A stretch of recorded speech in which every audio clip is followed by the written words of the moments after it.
How could you like to make your first million? And today we have Scott Abbott with us, and he's the founder and CEO of the Boss Up Coaching Solution Academy. He's also an executive coach, angel investor, entrepreneur, and best-selling author. Scott, over the last 35 years, he started, build, bought, and scaled companies across the world, and he has conducted more than 10,000, wow, coaching sessions that help leaders and teams strengthen the systems, alignment, and performance. So, Scott, tell us, what are the 5 steps that you recommend entrepreneurs in order to make the first million? Welcome to Unstoppable Podcast with Harry Sardinas, inspiring conversations with influential millionaires, investors, thought leaders, entrepreneurs who are making a massive difference with their innovative products and services, and sharing the challenges and the wisdom of how they sold their first million. Well, first and foremost, Harry, thank you for having me on the show today. I appreciate the show and you and the purpose, cause, and passion for what you're doing. So kudos and thanks on behalf of your listeners and myself. So the first thing to do is don't screw up, he says with a wink, and easier said than done. So as you asked for 5, number one, I want to play off that I do think you've got to have a honest, forthright, matter-of-fact assessment with yourself. And there's an expression, it's hard to read the label from inside the box. So you've got to have somebody else in your life who's going to give you good criticism and challenge and push your buttons on. Do you really have a great product, service, solution? Do you have an ideal client profile? Do you know the pricing, the costs, the income, right? All too often I see entrepreneurs following the Nike commercial and they just do it. And so the first thing is make sure you have your ducks in a row. You understand and appreciate why you do what you do, no doubt about it, but also how, who, and what. And certainly you don't need to know everything because you're always going to grow and learn. But first things first is just make sure you have confidence, both intellectually and emotionally, in terms of what you're doing.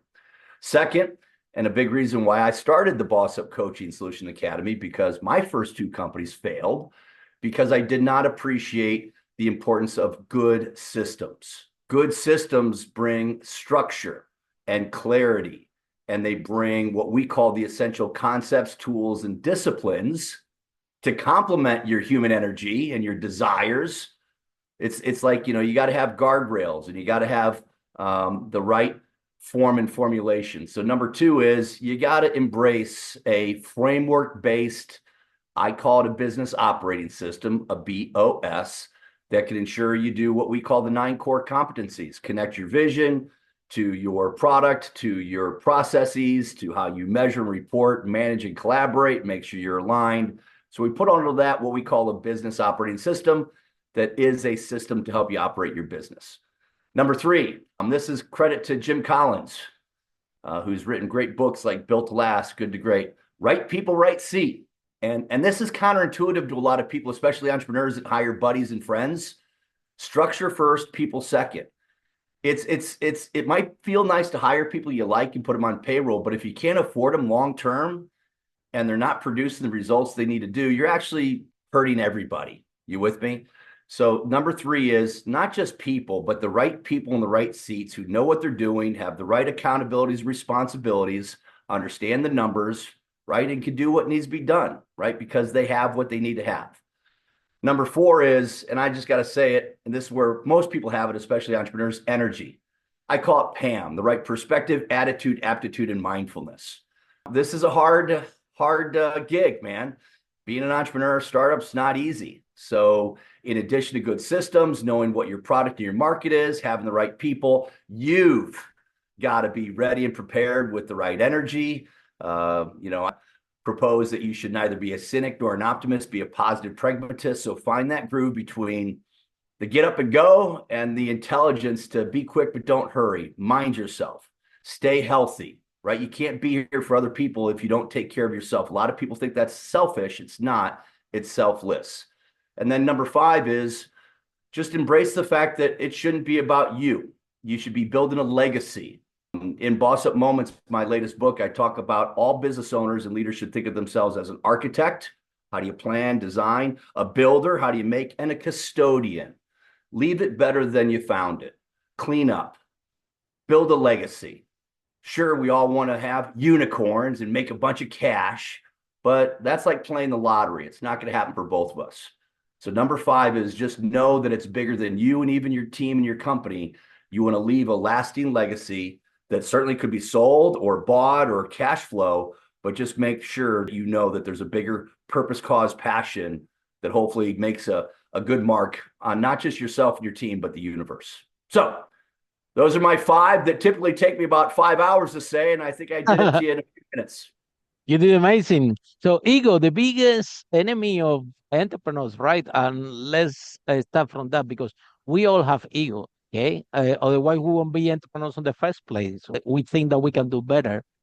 However, we have been there in the same road like you. I got lucky that my first business out of luck because when you start, you don't have any clue what you're doing.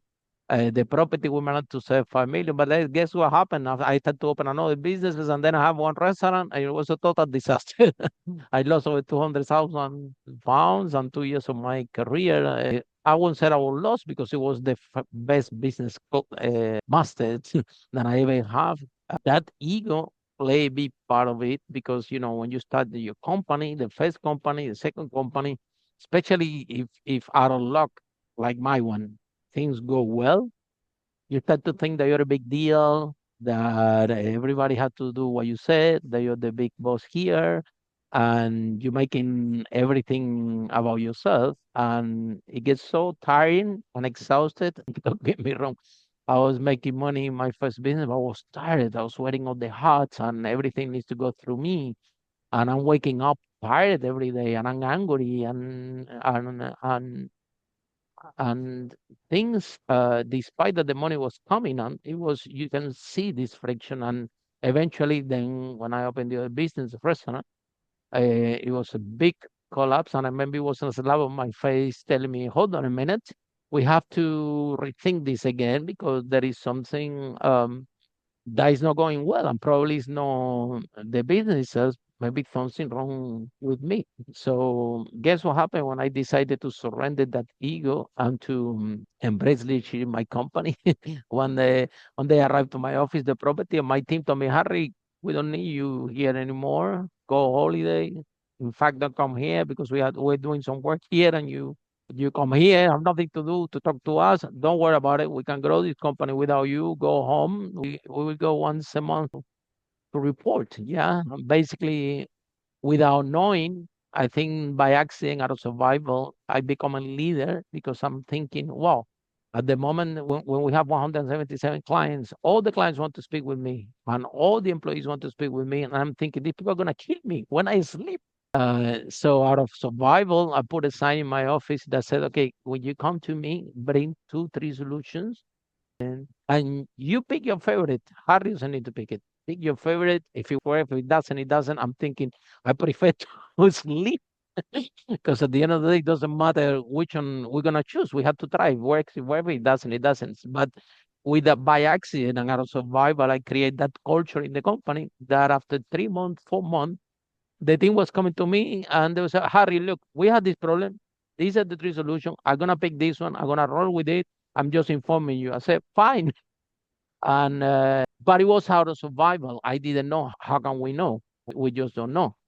But the whole dynamic changed completely to the point that they my team sent me home. They told me, "Stay there, try the work you want. Don't worry about it. We got this." So Scott, what is the biggest challenge that you have with entrepreneurs, if a second time founder that suppose they coming with that ego? I have my product, it's gonna be the better in the market. We have this thing that first time founders, they are in love with the product. They put so much time, energy, and effort in the product, and having a good product is not enough. It's only, in my experience, 15% of the equation. Luck comes into the equation, and sometimes the founder is the biggest barrier. Despite I saw so many founders that with excellent pros that never get no product market fit. They don't even get to 250,000, and and we don't, and they still don't understand why. And then they go and find you as an angel investor.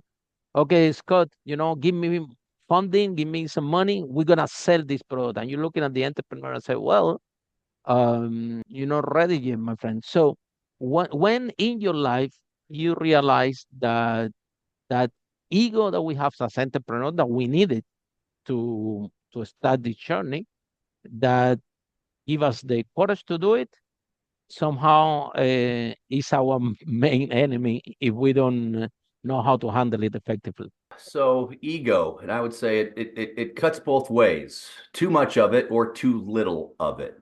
And I said earlier, neither a cynic nor an optimist be. Try to find that groove in the middle, positive pragmatism. And I'm going to also stand by the first 5 suggestions I gave you, right? When you got the right ego that's got humble confidence, but knows that they don't know everything and they need help. And because cash flow and capital and their balance sheet probably doesn't allow them to hire a bunch of people, that's why there's good frameworks and good models. You just said the 1-3-1, which is what I've been doing for 3 decades. When somebody's got an issue and they're freaking out, and by the way, this includes you or others, right? Okay, time out. Figure out what is the one issue, challenge, opportunity, and summarize it. This is where AI comes in really handle. Come up with 3 solutions, 3 scenarios, and present those to me. And then together we'll figure out what's the best one way to take. And not only do we take it intellectually, but we're going to check our egos and say, okay, how do we measure, right? You've heard the acronym SMART. Is it specific, measurable, attainable, relevant, and time bound? Right? How do we trust but verify that it's getting done? So yeah, I think ego is a big thing, and then obviously what I call the balance of EQ and IQ, because I see a lot of really smart people, especially in tech, high IQs but lower EQs. So one of our frameworks inside of the Boss Up Coaching Solution and Academy is a framework called CLEAR. And when you're debating and dialogue and meeting, and you've got other people, including yourself, you always want to be as clear as possible, right? And to do that, you pursue that word, but it's also an acronym. And that acronym stands for collaborative, logical, empathetic, authentic, and resilient.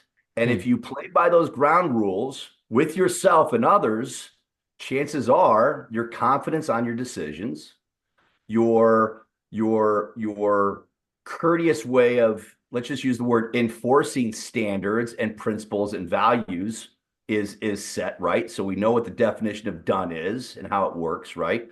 And again, I would call that a blend of IQ and EQ. And if you've got that ego, find that, I call it the harmony. I don't like this concept of work-life balance. I think that's rubbish. It's hard, but harmony means that sometimes you got good seasons and bad. Sometimes this is high, this is low, right? So that's my answer. I think ego is absolutely a good asset, but you got to find that line between too much or too little. And I'm a flawed human I agree being. 100%. Make a lot of mistakes. I can't trust my DNA, and that's why I look to systems and frameworks and good guardrails. So I'm complemented and enhanced, not deterred, if that makes sense. Yeah.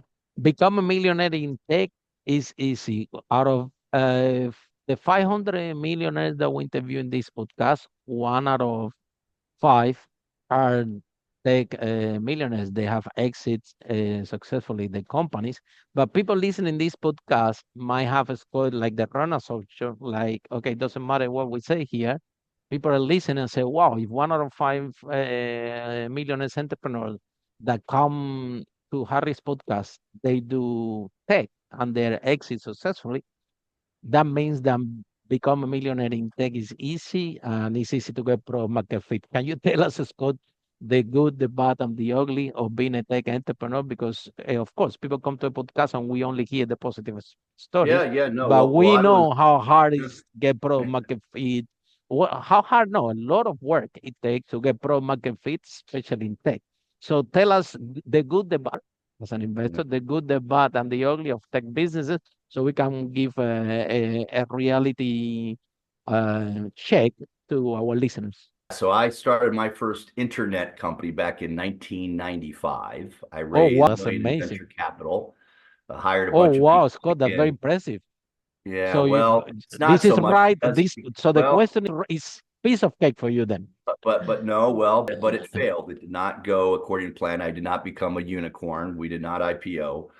And I think it goes to I didn't know then what I know now, which is those first five things I said. We didn't have good systems. We didn't have the right people in the right seats. We didn't blend ego to IQ. We didn't know what our product market fit was. We didn't understand some of the math, right? We had the energy. We got caught up in that whole .com vim and vigor, right?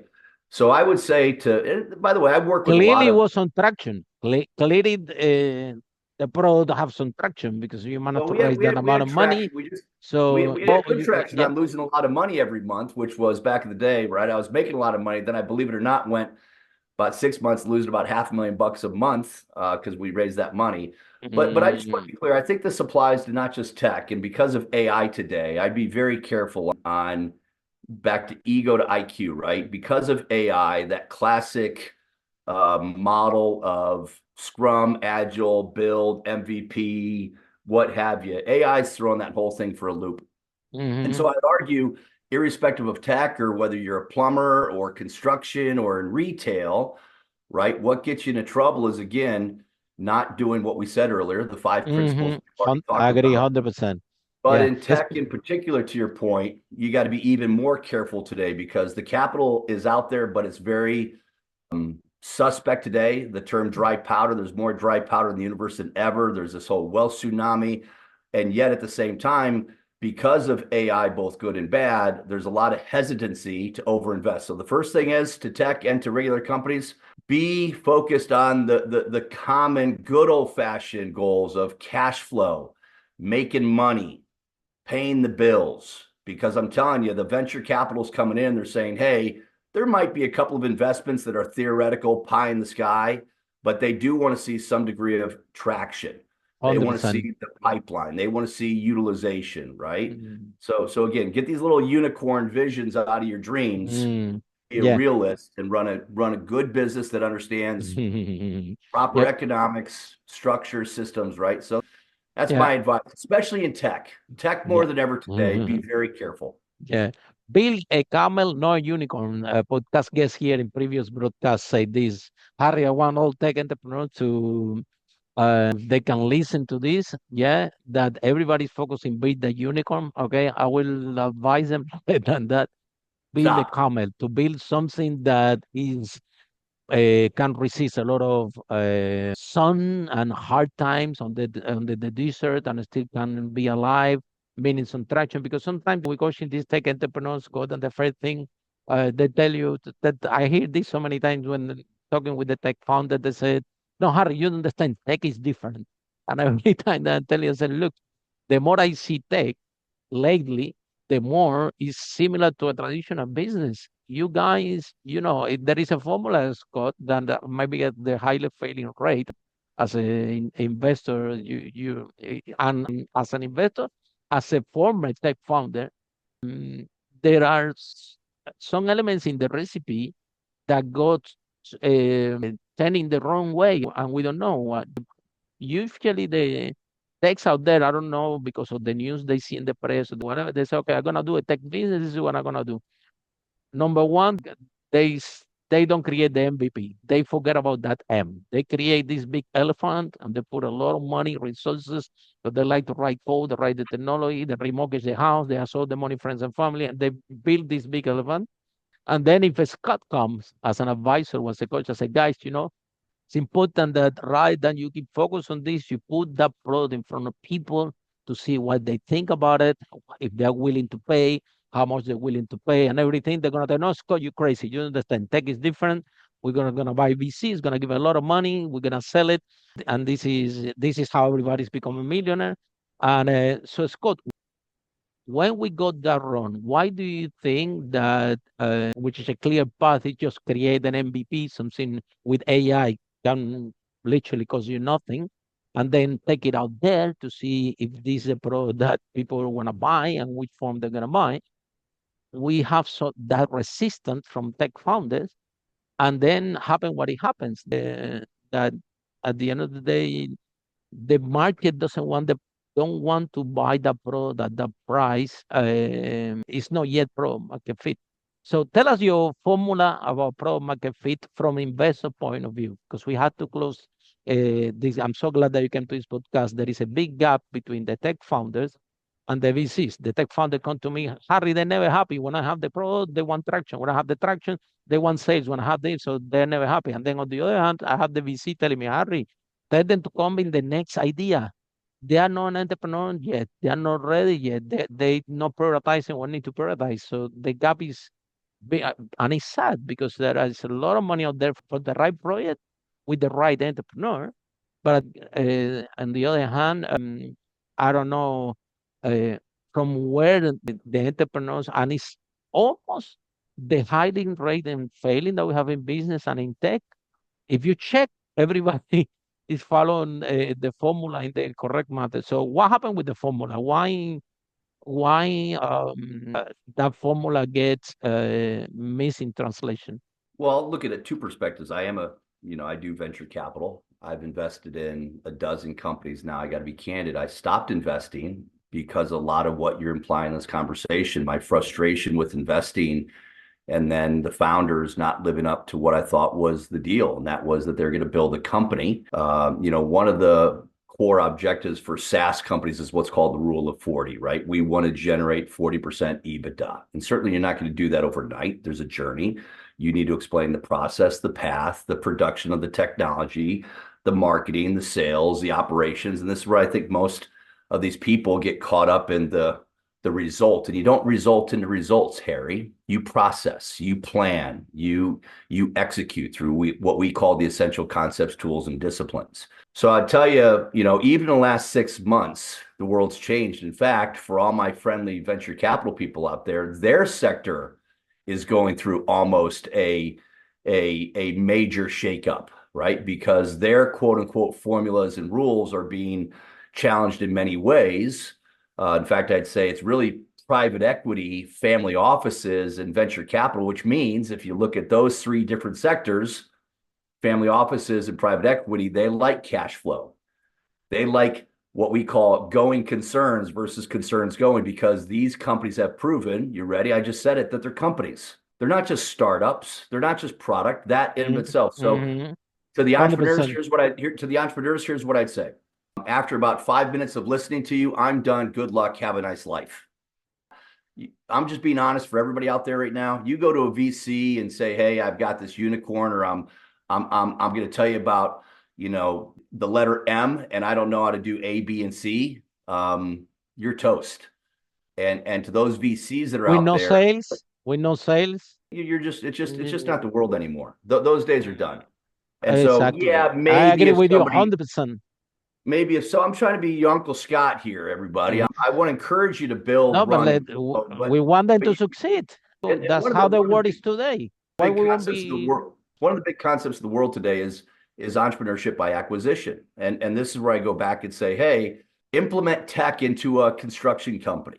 Take your energy and that entrepreneurial vim and vigor and spirit. And yeah, I get tech historically has been seen as sexy and cool, and you become a unicorn. And that could happen, right?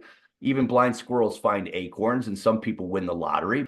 But, back to positive pragmatism, that's probably not the case. So I go back to what we said earlier, the 5 principles, ego to IQ. And so the VCs are not as silly as they used to be. I think they're a lot more grounded, and they've been beaten Absolutely, down. And I think the absolutely. founders in tech Mhm. have got to be more realistic and realize that it's not just about tech. And that's the biggest thing about AI. What AI is doing, and I spent a lot of my life with AI. Everybody hear me up right now. AI is commoditizing all tech. One more time. AI is commoditizing all tech. So when you have to think that you've got the specialized product, service, database application, when AI comes in and it basically aggregates back to machine learning and everything that it's doing, you become much less relevant and much less important as a point product, because people don't want to buy products. They want to buy solutions and services that generate what they want. And when AI can aggregate the inputs and the outputs, right? Your ability to sell a standalone product and brand, especially in the market, that's not what people want to buy. They don't want to buy standalone products and brands, even if you're a little faster, a little cheaper, a little cooler. That's not where the pragmatism is these days. So Mhm. that's my Yeah. answer on both the VC side and the entrepreneur side. Hope that makes Yeah, yeah, sense. that's why I'm expanding on this. And then, Scott, the other thing I think the myth is exactly we see the Mike Zuckerbergs, the Google guys, they are tech software developers, and they started this company, and then now they have these unicorns out there, right? However, um, how about if we divide this in sections? Because there are people in this podcast that they are amazing in the 0 to 1 product market fit getting the first million, which is very difficult. But there are other people like you, for example, that specialize. Hold on a minute. You have product market fit because after you set the first million, when you want to scale from 1 to 10 or from 1 to 100 million, you have to forget everything that you knew about 0 to 1 because from 1 to 10 is about exactly what you described. Systems, leadership. You don't depend on your client anymore. If you sell 1 million, somehow you have an idea how to find those clients, and those clients are paying you money, so you don't depend on the client anymore. However, in order to go from 1 million to 10 million, 1 million to 100 million. Now you have to forget everything. And maybe in this part, 1 million to 10 million is not your thing. Yeah. You're not good at. First, so you don't have experience. You never done it before. Yeah. So it would be wise for entrepreneurs out there to get a partner like you, okay, that at least is on the funding capital side of it, right? That they had to compromise because from 0 to 1, maybe they did everything they wanted and they were the big deal there, and everybody had to hear what they say. However, when it comes from 1 to 10 million, it's completely different ballgame. They need to Yep. start to listen the people with experience, and if they have that ability and that humbleness they're gonna they're gonna be in way better place because the 1 to 10 road have nothing to do with the 0 to 1. And there are misconceptions, like you see, but because you see the Facebook or this Google, people think, oh, you know what? I'm gonna start from one, from zero, and I'm gonna get to to a billion company myself. And it's a winning lottery. You have Well, to be a particular. if people think that way and they're listening to your show, I think they should maybe bounce over to Dr. Phil or some more therapeutic people to tell them the right thing. So, in our book, we believe there are 5 stages to every company, right? Stage 1 is you just set up shop, hang the shingle. You're doing a lot of kooky things. You're just running rampart. You're trying. It's those 5 things are there. Checking your ego, putting the paperwork. Stage 2, you got a little bit of traction. Maybe you validated product market fit. You got some alpha, omega, beta type clients that are out there, right? Stage 3 is really the big chasm crossing. To a book by Michael Hammer, right? And that's where you really got to get your ducks in a row. To your point, not all founders are good at the EQ. They have more IQ, vice versa. Some are just all about purpose and saving the world, but they don't know how to difference between a P&L and a BLT, right? You with me? So yeah, I just think it's all about finding that harmony between the practical, good old-fashioned elements around cash flow and a steward and good governance of economics and we also need leadership and teamwork and alignment. So yeah, in this day and age, everybody, you just got to be smart and there's nothing wrong, again, back to being an intrapreneur, going out there and working for other companies, taking on other companies, bringing your energy and newfound emphasis on, again, better processes, right? Upgrading your sales and marketing, gleaning the way you operate and lead and learn. You with me? Yeah, Just the be process. careful and perfect. Yeah, because like you have your company and all your ideas. You have a product. I'm gonna sell this product. I need to make some profit. I'm gonna make. Uh, but then when you reach to the 1 million, now you need to start to become a leader yourself. Otherwise, you're gonna cross that. And when it happened to me, that's why I have this. Didn't sign up for this leadership thing. I'm just founder. I just want to have a product and sell it and make money. But then wait a minute till you get pro market fit until you get to 1 million. That way of work is going to work, but scaling up, um, you have to become, if you want to continue as a CEO, as a founder of your company, you need to give a lot up. You have to turn yourself into leadership. You have to be able to design effective systems and processes. You need to be learning how to train people. That's what my company speakers and leaders. You have to. It's more about training, coaching, leadership, expanding, but also, and I had a lot of issue with this at the beginning of my career. They would say, "No, Harry, you don't listen." And yeah, of course, at the beginning, I was thinking a big deal. I know everything and I don't listen. But within this was also something as well, Scott, which is I was listening only the people that have the experience. To give you an example, I have my dad in my property company. My dad was saying, give me an advice. Okay, Harry, you need to do this property company. Then I'm not listening. After 6 months, a property millionaire friend of mine that have a big operation come to me, tell me exactly the same thing. I'll do it. And then my dad is not happy with me because he said, look, I told you 6 months ago you didn't do it. And I say, yeah, dad, but you never have a company before. You never and have the operation. So it's not that I don't listen. Is that when at the beginning you have few people like like you with experience, especially if you don't have any background entrepreneur and your family not an entrepreneur, you don't know anybody, and everybody's trying to help you, everybody trying to give you advice, but receive the qualified advice. It was something that make a big difference in my life. Took me a while. At the beginning, I was first not listening. Then I started to listen to everybody. Then I had to find this balance. That hold on a minute. We had to listen, but we had to listen. I would say qualified for it, meaning that 100% what you're going through. Otherwise, I don't think the advice would be good advice, but it's not fundamentally accurate because the person doesn't have all the elements because they have all the.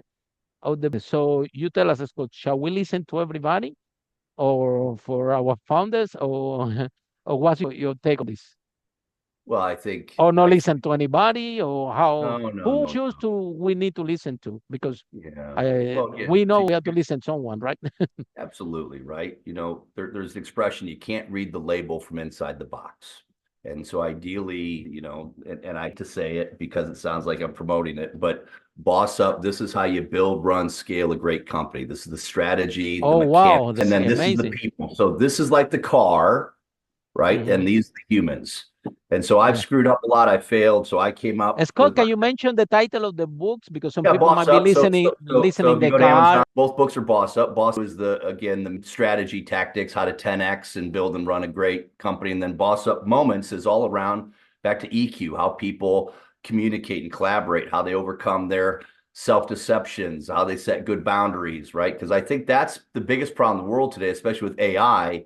It's easy to find the answers. It's hard to digest, to ensure that the human side's being done. And that's what we do at Boss Up. We have both the systems, the protocol, the science, the strategy, but we also have the art, the EQ, the mindset, the heart set. Mhm. So that's where I'm going right now. I think most companies today, to your point, be careful. You don't want to read too much or too little.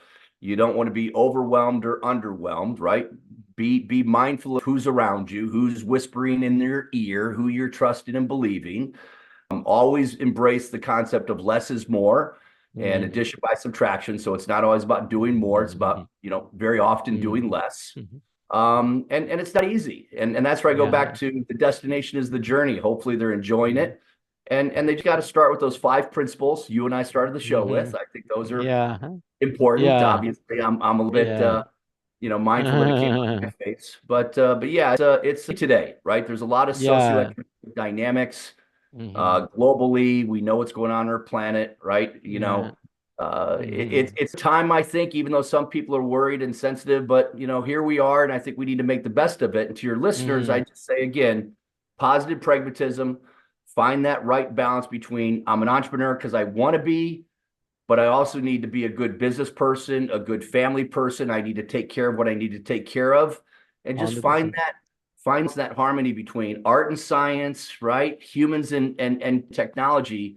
And yeah, there's some frameworks and Mhm. systems like ours that can help you get from here to there easier, accessibly, affordably. Just be smart about it.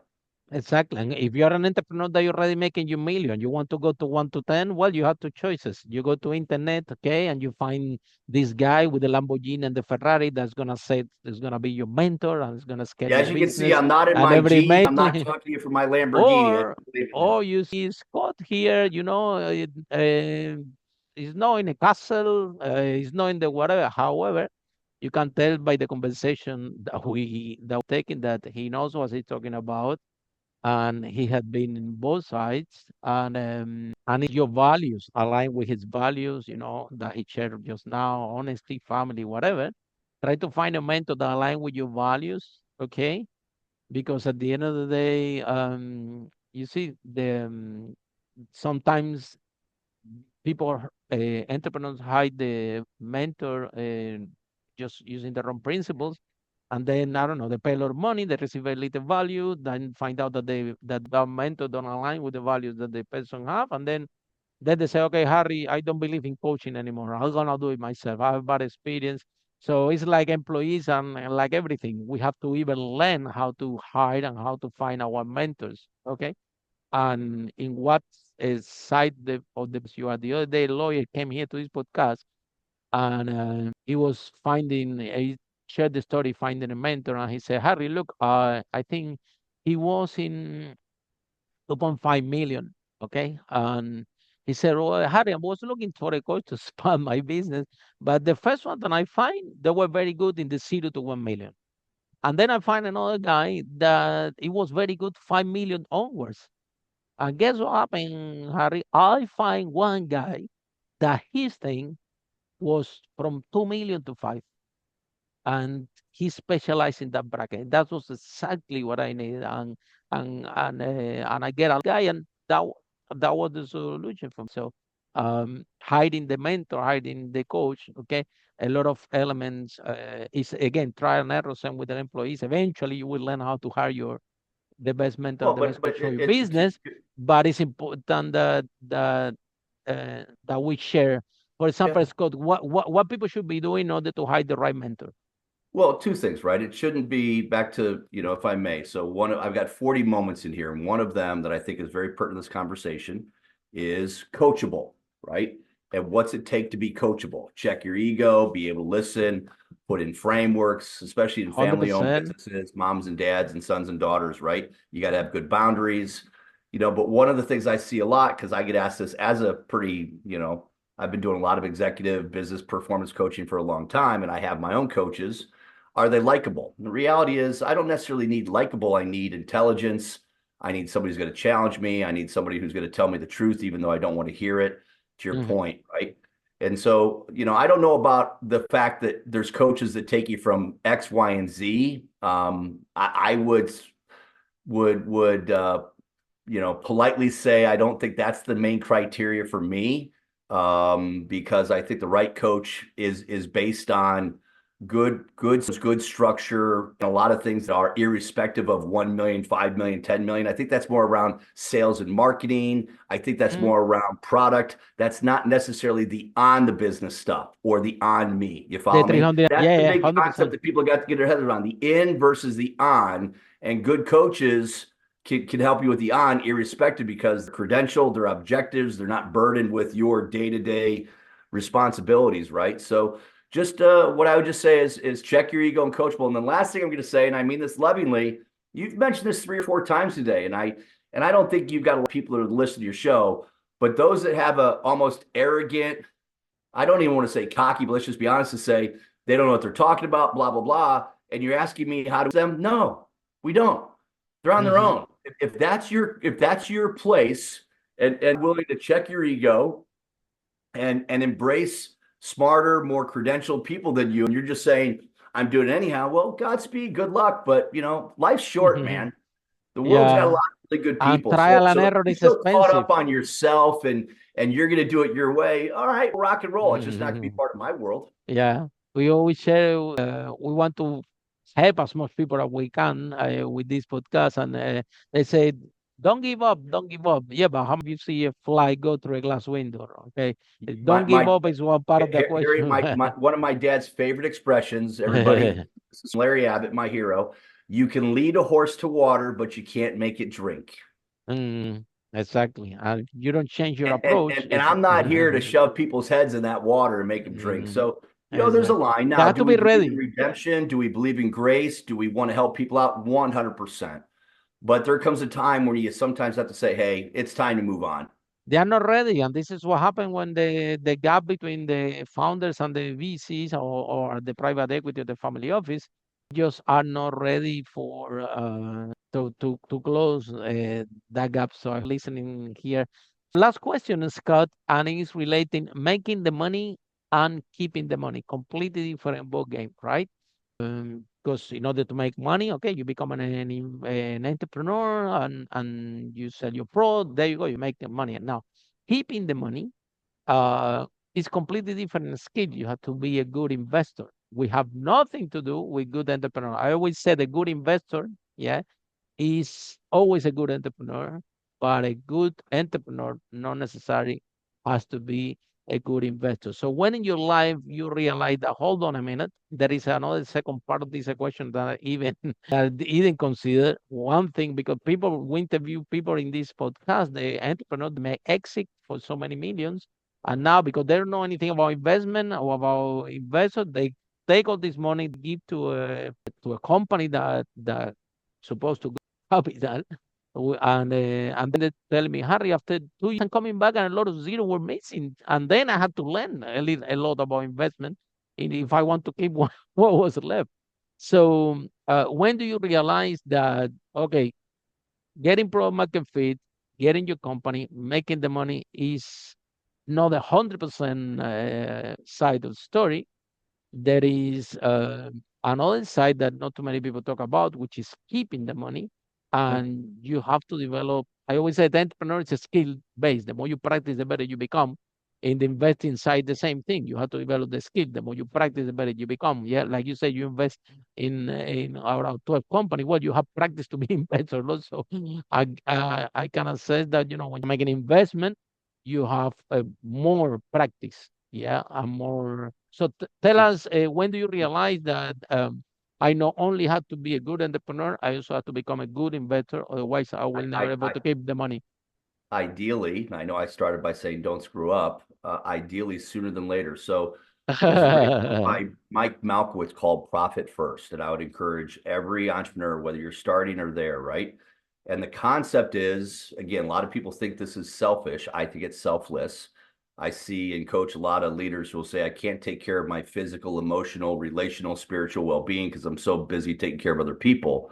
To which I reply, well, what if you get cancer, or you break your leg, or something goes bump in the night? Now all of a sudden, everybody's kind of screwed, right? You follow me? So you can't be there for other people if you first don't take care of yourself. Same thing with business. And Mikowitz believes that you should literally, and I'm going to go a little Dave Ramsey if you know who he is.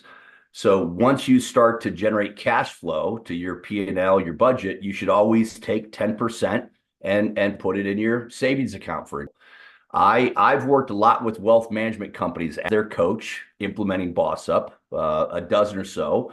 And so my answer is it's this first. I think it's concurrent. If you're a good business person and you're starting for the right reasons, you put X in a product, X in OpEx, X in SG&A, and into your own pocket. Not to go buy that Lamborghini, not to go get that G7 plane, right? But because you're saving for a rainy day. And very often I've worked with 10, 15, $20 million companies that the owner is making less than the majority of their leadership team, because at the end of the day, there's just not enough money left over to pay the bills. Well, if you started early, just like when you're a good steward of savings and you say, hey, 5%, 2%, 7% of that's going to my 401k, it's going in my rainy day fund. So I would say use the word skill earlier. I'm not a great investor. In fact, I've screwed up more with public stocks than anybody you know, so I don't touch it anymore. Back to having wealth management people, right? Source my expertise because they don't need to know it. Same thing here. But I would literally encourage, almost insist if I can. At least to learn. If you're going to build something, you've always got to set aside a certain amount of money. And then last but not least, back to the word system. You don't need the skills. You don't even need the heart, the desire, the energy. But if your system says, I pay this off, I pay this off. But before I do that, here's the whole concept of Mike Malkowitz. Before I pay this, that, or the other, I paid my savings account. Then I paid the other bills. We're like, well, I can't pay the other bills until I paid my savings account. I know. So we got to tweak your revenue model. We got to tweak your profit. We got to tweak your OpEx. You follow me? If your rule of is always, I'm 100%. putting my savings account from day one or whatever that day is, it's 100%. this Jedi mind trick almost, this system way of saying, I'm not going to screw up like you just said and find myself at the end of the rainbow with nothing.